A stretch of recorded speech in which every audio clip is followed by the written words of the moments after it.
of 1 billion plus people, that Finance Minister Arun Jaitley is carrying a big responsibility, too many expectations. Will he be able to please all? Will he be able to fulfill some of those expectations? Joining us now, Vivek Gupta, partner BMR, also with us Jaiveer Shergill of the Congress, Aman Sinha of the BJP will be with us shortly. But let me go first across to Vivek Gupta to get a realistic picture of what we can expect in the budget.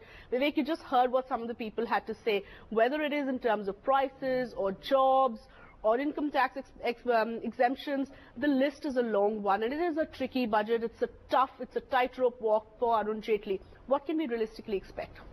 So these are actually items that people want every budget.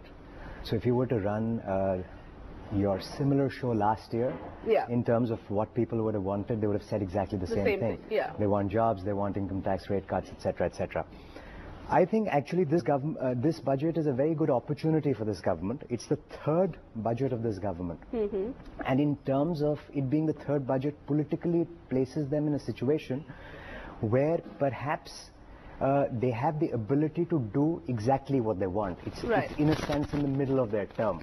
Now, I do understand that elections are coming up, etc., but then elections come up every year in India. From a national perspective, we are at a place where the government can set out the path that they must set out. And to me, those 2 or 3 directions that this budget should take are very clear.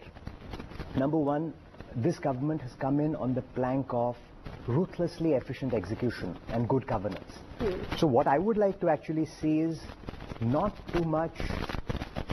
necessarily too much new thought, but actually the fact that all your existing schemes, all your existing patterns see ruthlessly efficient execution. The Modi-esque execution is what we would want to see. So that is item 1. Item 2, I think there are certain sectors in the economy that have broader impact on other sectors. Banks is one of them.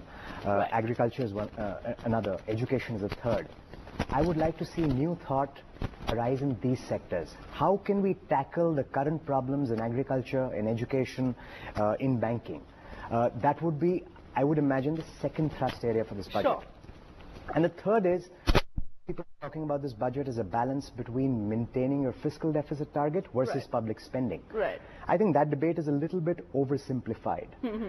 I would like to see new sources of revenue come in this budget. 3 days back, we saw the rail minister talking about new sources of revenue. And will we see that kind of innovation coming in from Arun Jaitley also, where you talk about additional sources? Why just depend on the traditional sources? Exactly, and I would most certainly hope so.